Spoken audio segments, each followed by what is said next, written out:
If we stick some man between us and God, we're literally putting somebody in the way of that direct relationship. Don't put your pastor in the position that should only be reserved for Jesus. God can be leading you out and leading another person in. And still leading both people. The first critical step is... This is the Live Sovereign Podcast, episode 13. What do we do if we're not feeling spiritually fed at church? It's a hard one. A lot of people are struggling with that. I know we've dealt with that personally. It is such a common problem. And so today we're going to get into what to do if you're feeling this way. If people are feeling malnourished in church, maybe it's because the pastor has been dwelling too long on one point, one idea, Christianity 101, and the sheep need to get led somewhere where the grass is a little newer. Interesting. It's not new truth. It's a different part of nourishment. And I do think that goes into why sometimes people they feel like God is leading them out of a certain church congregation and into a different one, because maybe not because the grass isn't growing, but maybe they need something different at that moment in their life that pastor is able to give them. Right. Or that's why there's different congregations and different people that exist, because everybody needs something different in different stages of their journey. Mm-hmm. Yeah, and it's not, you don't get married to a church group. You don't get married to a church congregation. It is not a monogamous, lifelong commitment like a marriage. We also have to remember that Jesus is the good shepherd, and pastors shouldn't be assuming that role, but we also should not be placing them in that role. Jesus is the shepherd. Right. There is, your local elder, your local pastor is not the God-ordained intermediary between you and God. Don't put your pastor in the position that should only be reserved for Jesus. Yeah, don't put your pastor between you and God. Yeah. You and Christ. Which is a mistake that we made in the past. I think why we stayed so long where we were, because that was the culture of that organization. Right. The pastor almost is between you and God. The pastor is literally like, he's the one who tells you what God wants. Right. And if you feel like God's leading you somewhere different than what the pastor said, then you are getting false information and you're not getting God's guidance, because he would never do that. Well, that's not true.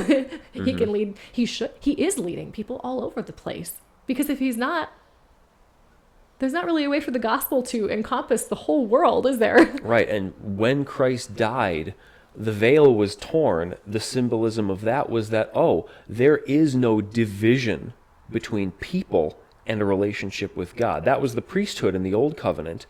Christ died for us so that we don't need an intermediary. So we don't need somebody between us and God literally telling us what to do. You don't need Moses to go up to the mountain because you're too afraid and bringing down the tablets of stone. You need to be in direct relationship with God the Father through Jesus and have the law written on your heart. That's the whole difference. Right. And if we voluntarily or unconsciously stick some man between us and God, we're literally putting somebody else in the way of that direct relationship. So what you're saying is really that when we are feeling not spiritually fed, on some level, we're expecting something from a human that we should be expecting from God.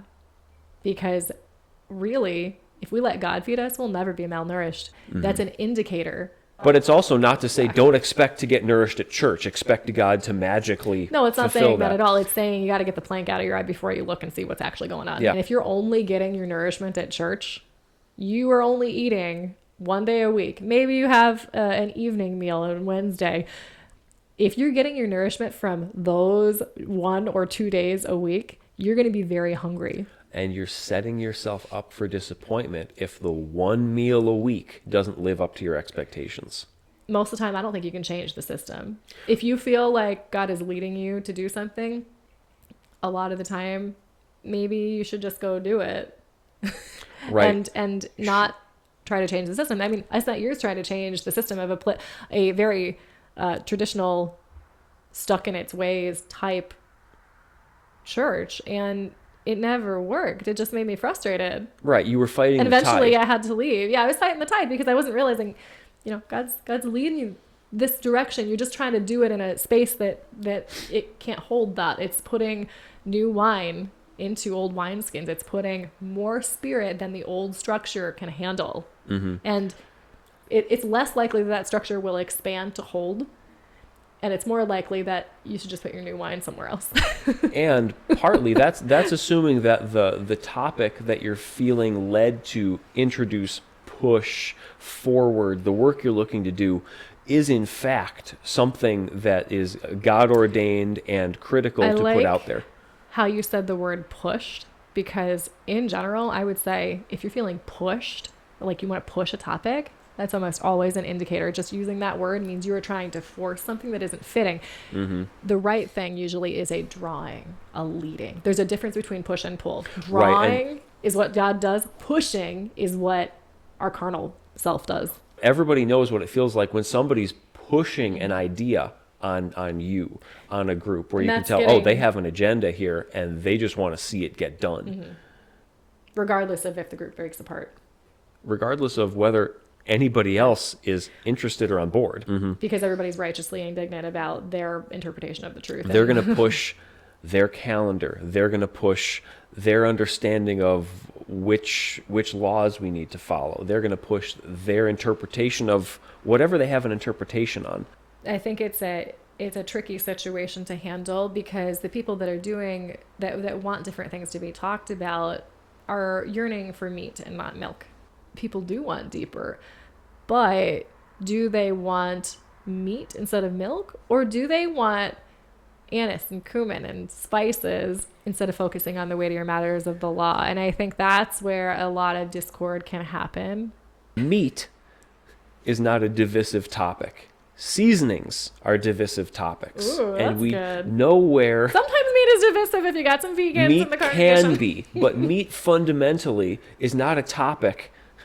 The meat, the weightier matters of the law are not open to 1,000 personal interpretations that tear people apart. That's a great example, though, is to think of, like, if I read the Bible and I really think that we're supposed to eat just vegetables. We got Daniel that just ate vegetables. We got the Garden of Eden, and then we hear that nothing will hurt or destroy in all my holy mountain in the future. Doesn't that indicate that we shouldn't?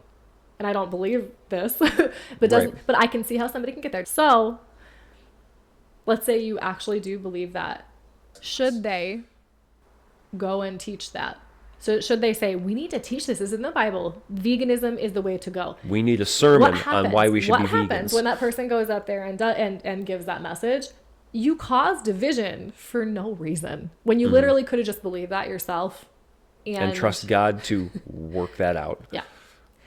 I listened to a podcast recently that I was telling you about earlier by an entrepreneur, and it was a really good podcast, Christian entrepreneur, and he reads the Bible from that perspective and has a lot of great information about how we're supposed to be entrepreneurs. God does, there's master, there's servant, there's slave, something like that.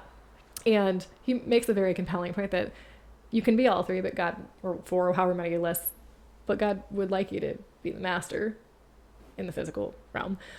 But he uses that to say we should be entrepreneurs. And I'm like, okay, I see how you get that. And I think that's actually a very empowering thing, but it is not the only perspective that exists. And if you want to believe that yourself and teach people on your own time, I think that, this guy has made a lot of people start businesses and helped them, and and his family is entrepreneurs. I think that's amazing. I like that, and I'm interested in learning more. However, should he get up in church and say that needs to be taught? Everybody should be an entrepreneur. What's that going to do? It's going to cause strife where there doesn't need to be any. That is a spice, a seasoning. It's not or that you steak. Or that you are particularly passionate about, interested in, passionate on, keyed into, that you don't need to make a fundamental belief of everybody God is working with needs to believe exactly the same as me. And I think we're hitting on the key here, which is it's okay to believe something. When you try to put your beliefs on someone else and impose them and push them, that is where it turns destructive. So the positive example of that would be, I believe this thing, and I'm not going to preach it at people, but they might know, hey, how are you so wealthy? How did you run all these businesses?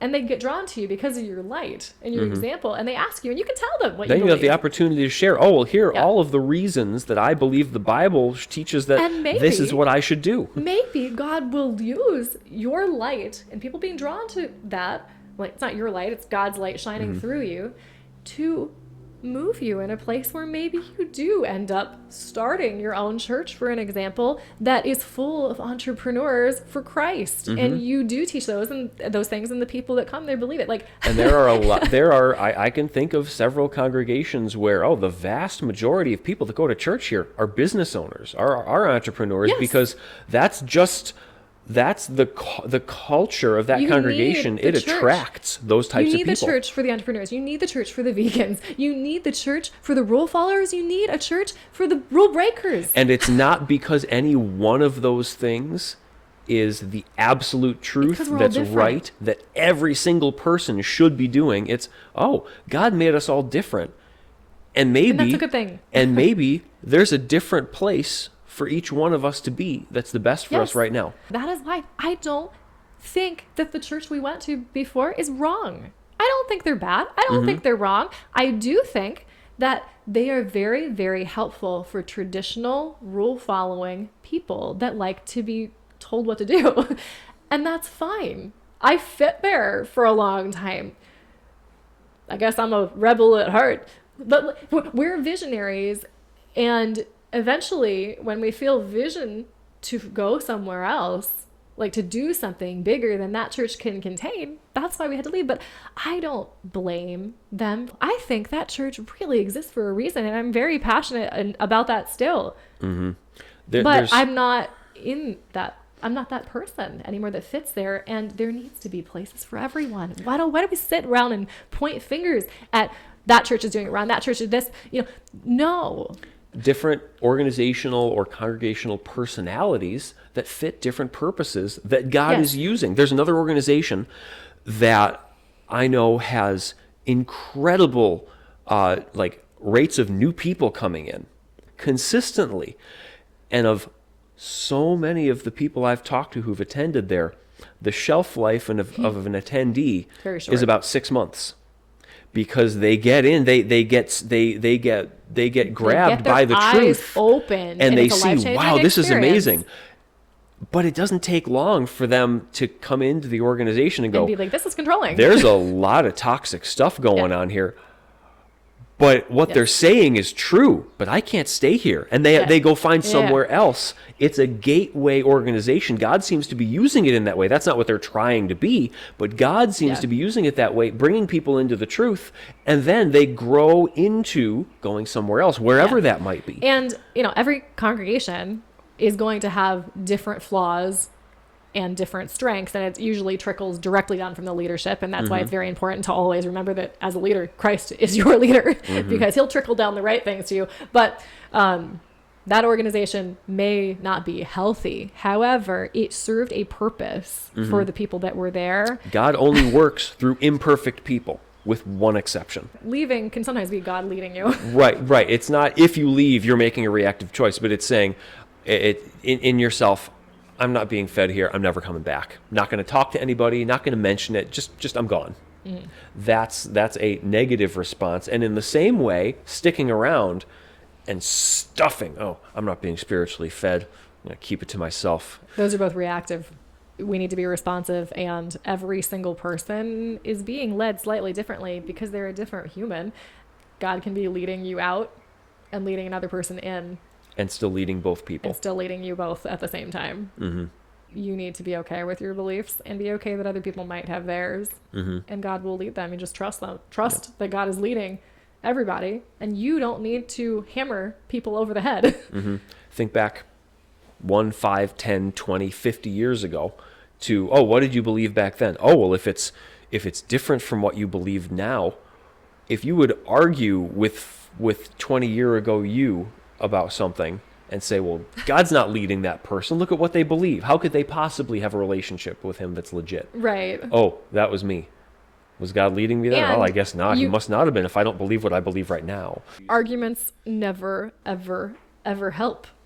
It's just another flavor of pushing a belief on somebody. Okay, so what what do you do if you're feeling spiritually malnourished at church? We got some action steps because there are constructive, responsive ways to deal with this. So let's get into that. Yeah. The first the first critical step toward making productive, proactive moves is to realize, oh, this might not be a them problem. This might be a me problem. We always want to check in with ourselves and God first. Realizing, oh, I might have something to do internally with why I'm feeling this way takes you out of the victim role of they're not teaching properly, so I'm malnourished. Yeah. And You're literally putting yourself in the victim role. The second that you start thinking of it like that, you start playing the blame game. Yeah, you give all of the power to somebody else, and you're just stuck with the results. Yeah. But address, okay, maybe I have something to do with how I'm feeling. Maybe I have some control over how I'm feeling about this and what I can do about it. I think a lot of people are not even aware enough to notice that they're feeling triggered. So how do we even get to people to understand that? The key really is just choosing to entertain the possibility of, in some parallel universe, maybe what seems like reality might not be. Isn't just how things are. Maybe it's something having to do with your perception of reality. So the first step is to address the root cause, which lies somewhere in you. Because if you believe the truth that Jesus taught about what you see in others is a reflection of what you see in yourself. James talks about this. Jesus talked about this. We just did an episode on that if you are interested in watching, learning a little bit more about that. But if you see a speck in the pastor's eye and they're not teaching the right stuff, there is a very likely chance, if it's bothering you, it has to be triggering you for this to be true, you might have the plank sticking out of your own eye. If you see the speck and it emotionally makes you react, you have a plank, you have a blind spot that you're not seeing.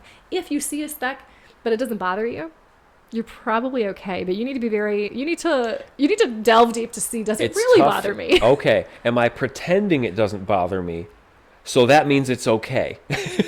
Yeah. So for an example, our current church, I can see certain things that could be improved. Yeah, there's always room for improvement, and that's fine. That's how it is. But they aren't triggering to me. And if I ever do find one that does trigger me, because once in a while it does happen, and I see, oh, there's a speck, and that speck bothers me, I know if I get bothered, it's a Mary problem first. Then you take that plank out of your own eye and you're going to be able to see, oh, I see what it is. And then you're going to know how to address it better. You can't see when you're blind, when you're blocked from seeing. You have to take blinders off and then you'll see how to appropriately deal with it.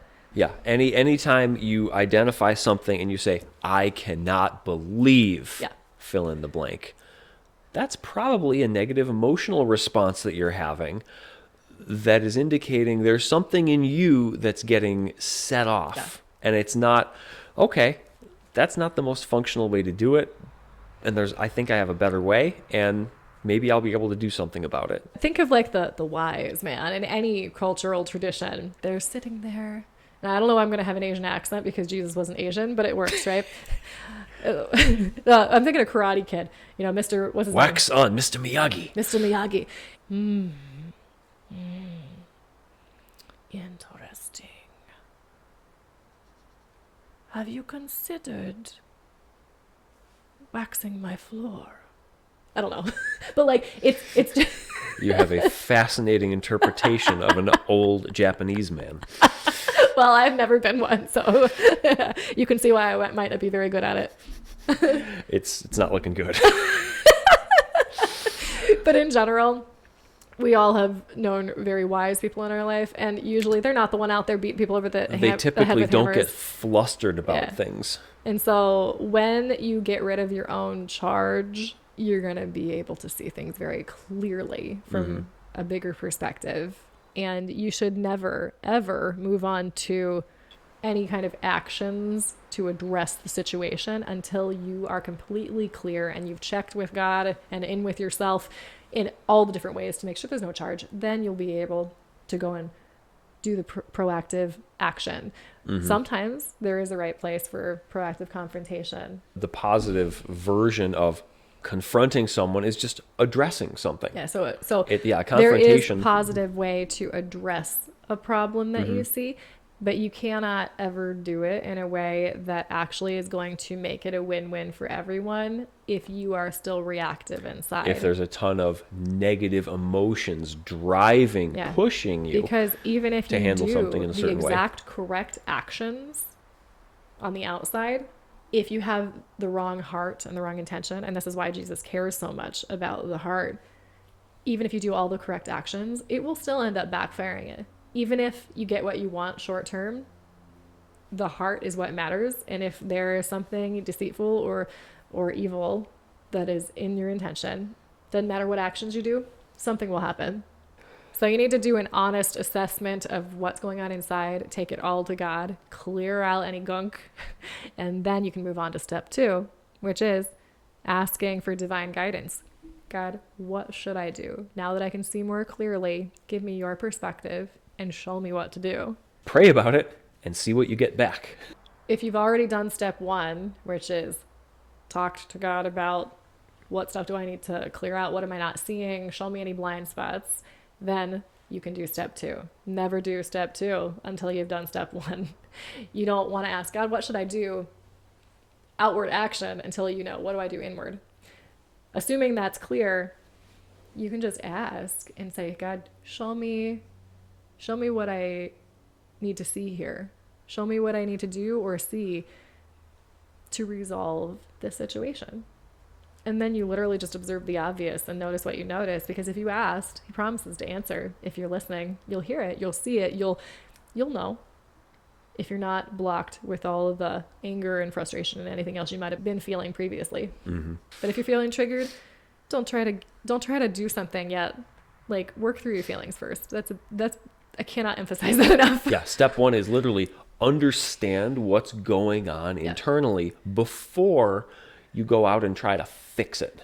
After checking in and praying about something, seeking God's guidance on how to address it, let's talk about the action, the final action steps, taking some actual proactive moves if you're feeling undernourished or underfed or malnourished at church or in your spiritual learning. What can and should you actually do about it? After you've addressed what's going on in you, after you've asked for guidance, now you get to actually act on it. I think the first action step that I would recommend, suggest, put out there is realize maybe you're not eating enough meals during the week if you're feeling underfed at church. Interesting. Some of these people have been studying intensively, and that's why they feel so strongly. They're excited about what they're learning at home. Right. And they want to share it. And if you do feel very strongly, it's very interesting to people to come to you firsthand and talk about these things. And so talking to me personally about it is interesting. People need to opt in to hear about things that you're personally studying. Ooh, it's like if you go to a website and you get a pop-up right in your face. Sign up for this thing. You kind of are like, that's annoying. Click, close. But if you go to a website and you see, there's an interesting thing over here that I'd like. There's an article. I put my email address in. I want to opt into that. Right. I want to read that article. I'm going to click it and give them my email. When you choose to do it, that's constructive. When a program opens itself and you can't get rid of it, that's called a virus. That's a great example, though. And Nobody likes annoying pop-up ads. If you're learning about something, studying something, and passionate about something that other people legitimately want to know about, you don't have to confront them or force the topic. All you need to do, if people are hungry, if you're cooking food, people are going to smell it and seek you out. Ooh, that's good. So if people aren't hungry, they're not going to care and they're not going to come over. You want to draw in. A light draws.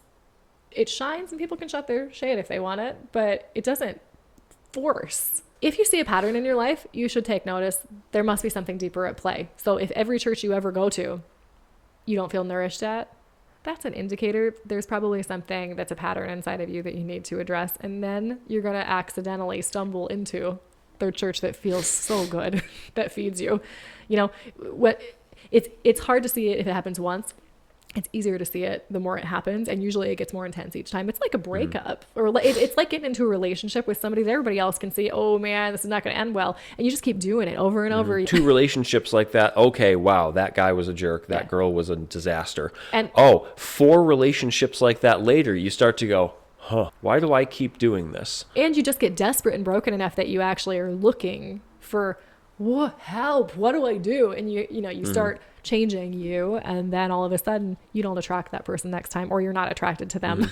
It's the same thing with churches and our relationships with people. It's being a light, it's not being a foghorn. Be a light, not a foghorn. I think that should go on a t-shirt. That's a really good one. Yep. So what's another proactive example? What's another way if you feel... Hold on, there is something in the Bible about being a trumpet. Like, sound the alarm.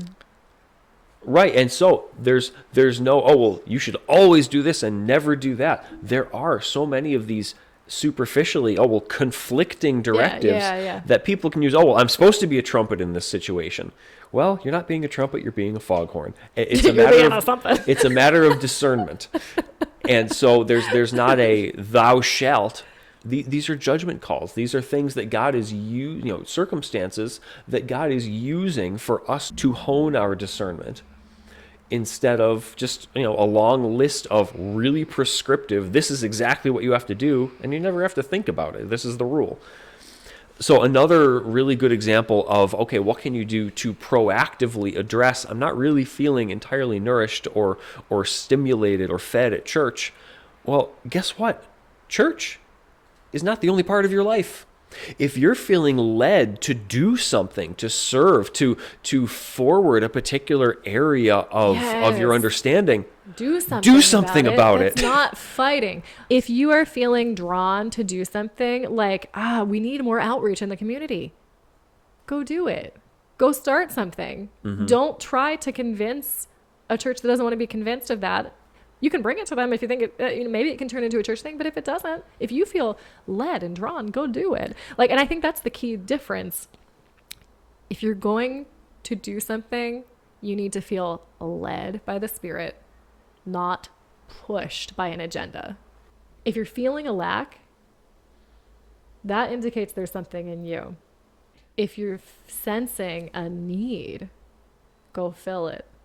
Go. Like they're two sides of the same coin. One, there's something missing in you that you need to fill with God. The other, you're seeing a need in the body. Maybe the body needs a Band-Aid on its toe. You're seeing a need and you can go do something to fix it. The last option is one of the options we talked about in the destructive ways to not deal with it. And that's going somewhere else. It can be a proactive choice if you've done the other steps first. If you've done the other steps first, if you've prayed about it and you realize, it really feels like I'm being not pushed out, like I'm sick of it here and I'm never coming back. If it feels like, I feel like I should be going somewhere else to be nourished differently, better even, more deeply, or in a way that is just what you need. Ideally, it should be a peaceable situation. It should be a positive choice, not a negative knee-jerk reaction. Yeah, and you can't always create the peace on both sides, but as much as lies within you, live at peace. Making a choice to seek spiritual nourishment somewhere else isn't or shouldn't be a negative judgment of the place you're choosing to leave. It just means, it's not the best fit for me anymore, or even just right now. Yeah. And this really all is stemming back to relationships, because if you have the relationship, the open connection with God to get the actual guidance of where you should go and where you should be, if that relationship is good, it's gonna flow out to the other relationships and make, even if you do leave, a peaceful exit. We're not encouraging you to leave where you're at, because staying sometimes is the best place. because you might need to grow and work through the things that are coming up in you. And that's why you're there. And maybe the people there need your particular gifts. You must be seeing where God is leading you. I would say as a final point here on what can you do proactively, instead of focusing on, well, I'm not being spiritually fed, I'm not being served here the way that I need, flip the narrative around and start focusing on what can I do to serve others. And it may not be teaching about the topic you think needs to be covered. Look at what's every opportunity that I can serve others, that I can be a benefit to everyone else. If a plant is growing in a pot and the plant is growing too aggressively big, eventually it will crack the pot. The correct thing to do before that happens is to put that plant in a bigger pot. Interesting. And that doesn't always mean a different church, but it does mean you're letting your root system expand. You're doing more stuff in the community. You're doing more stuff with this organization. It can be anything. Right. Looking for opportunities to serve in the body of God's church is rarely ever a bad choice. And if you're just serving in your church, it's probably too small. Not always, but the world needs your gifts. There's always more than enough opportunity to do something more if you're feeling a lack, if you're feeling a hole, if you're feeling like I should be doing more. There are opportunities. Find them and act on them. We're not called to be butts in seats. God doesn't call you just to sit there. He calls you to serve. Everybody has gifts, and they should be free to serve and engage those gifts as the Spirit moves them.